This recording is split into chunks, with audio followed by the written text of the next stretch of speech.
नमस्कार दोस्तों, एस्ट्रोलॉजर कपिल मिश्रा में आपका बहुत बहुत स्वागत है। मित्रों, 28 से 31 जुलाई 2025 यह समय कुंभ राशि वाले जातकों के लिए सबसे ज्यादा लकी है। कारण मित्रों यह है कि आप ये देख ही रहे होंगे कि इस समय में मंगल अपने सिंह राशि से निकलकर और यह कन्या राशि में आ जाएंगे। तो एक तो अंगारक दोष जो बना हुआ था वो यहां पर खत्म हो जाएगा।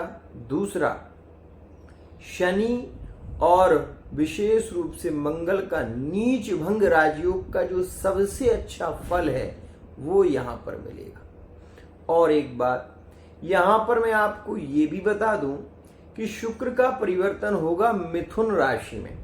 मिथुन से पंचम भाव में कौन सी राशि आती है? तुला। तुला से पंचम में कौन सी आती है? विशेष रूप से कुंभ। आप ये देखें कि मिथुन से कुंभ जो राशि है वो नवम भाव में है। मतलब इस समय में कुंभ राशि वाले जातक, क्योंकि चंद्रमा जो होगा वो विशेष रूप से कुंभ राशि में ही भ्रमण करेगा, तो ये जो समय होगा वो कुंभ राशि के लिए सबसे ज्यादा लकी है, सबसे ज्यादा योगकारी है और सबसे ज्यादा प्रेममय है। बहुत सारे लोगों के अभी कमेंट आ रहे थे कि गुरुजी क्या नो कांटेक्ट सिचुएशन में कांटेक्ट के योग बन सकते हैं? तो सबसे पहले मैं आपको बता देना चाहता हूं कि मित्रों, चंद्रमा मनसो जात चक्षुः, चंद्रमा जब बली होगा, चंद्रमा जब विशेष रूप से योगकारी होगा, तो ऐसी स्थिति में जो रिश्ते बहुत ज्यादा बिखर गए थे, जो मंगल के कारण, ग्रह दशा के कारण या जो अंगारक दोष के कारण बिगड़ गए थे, जिन रिश्तों में तलाक जैसी चर्चाएं होने लगी थीं, समझना इस बात को, वो रिश्ते यहां पर पुनः जुड़ने लगेंगे। ये एक बहुत अच्छी बात है। आपको शायद पता होगा वर्तमान के समय में सबसे ज्यादा आक्रामक राशि अगर देखने को मिल रही है तो वो कुंभ है।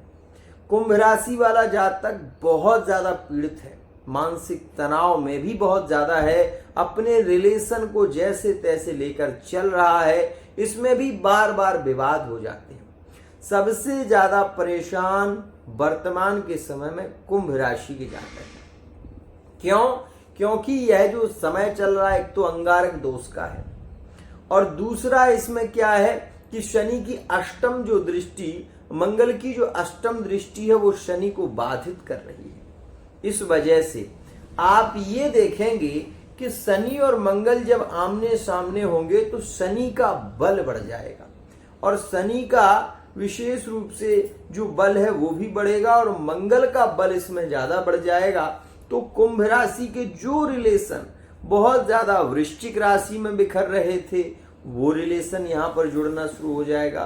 जो कुंभ राशि के मेष राशि में विवाद हो रहे थे, रिश्ते टूटने की नौबत आ गई थी, तो वो यहां पर रिश्ते संभलने लगेंगे और आप ये भी महसूस करेंगे कि मेष और कुंभ में बहुत अच्छा संबंध यहां पर बन पाएगा।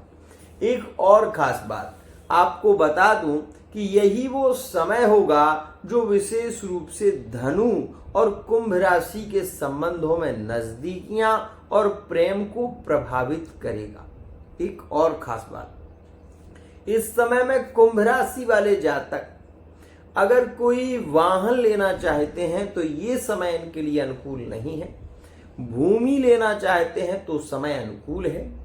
विशेष रूप से अगर कोई भूमि ले रहे हैं तो बहुत अच्छा है।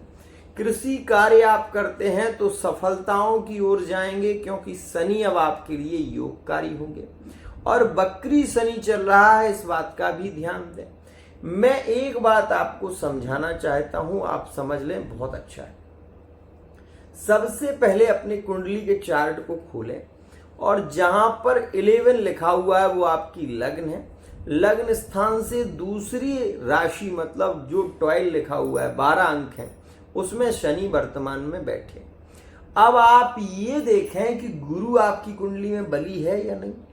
अगर गुरु आपकी कुंडली में बली नहीं है और आपकी राशि कुंभ है, तो मैं ये चैलेंज दे रहा हूं, आप अपने संबंध में रो रहे हैं, और आज से नहीं, 2023 से 2023 से रो रहे हैं, आप पीड़ित हो रहे हैं, बहुत ज्यादा मानसिक तनाव में हैं। ये स्थिति उसी समय से आपको पीड़ित कर रही है, क्योंकि गुरु जब खराब होगा तो ये स्थितियां बिगड़ेंगी। शनि आपकी कुंडली में किस भाव में बैठे हैं मायने ये रखता है। अगर शनि आपकी कुंडली में, आपकी कुंभ राशि है और शनि आपकी कुंडली के छठे भाव में बैठे हैं, तो आपके रिश्ते तो बिगड़ेंगे ही। अगर आपकी कुंडली में सप्तम भाव का शनि है, विवाह को नहीं होने देगा, बार बार विवाद होंगे। मैंने यहां तक देखा है कि जिनकी शादियां हो गई, कुंभ राशि के थे, शादी के बाद तलाक हो गया। मित्रों, इस बात को अन्यथा में मत लेना, जो कह रहा हूं बहुत खास बात है।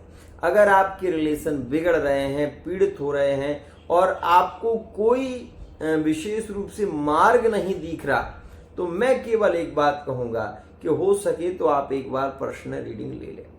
समस्या का होगा समाधान, जीवन का होगा कल्याण। अभी आप देख रहे हैं, कुछ लोग ये भी कहते हैं तंत्र नहीं होता।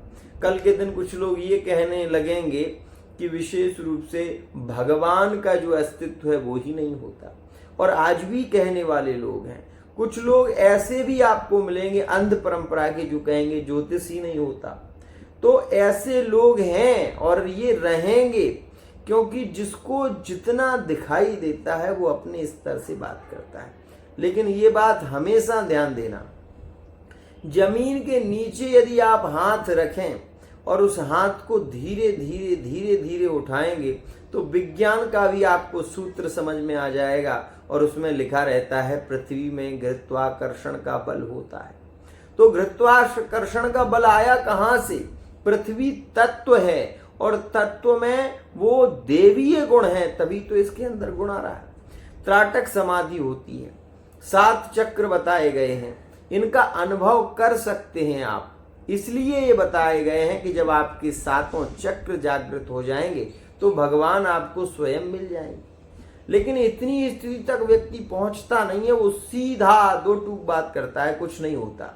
अरे कुछ नहीं होता तो मत देखिए, सीधी सी बात।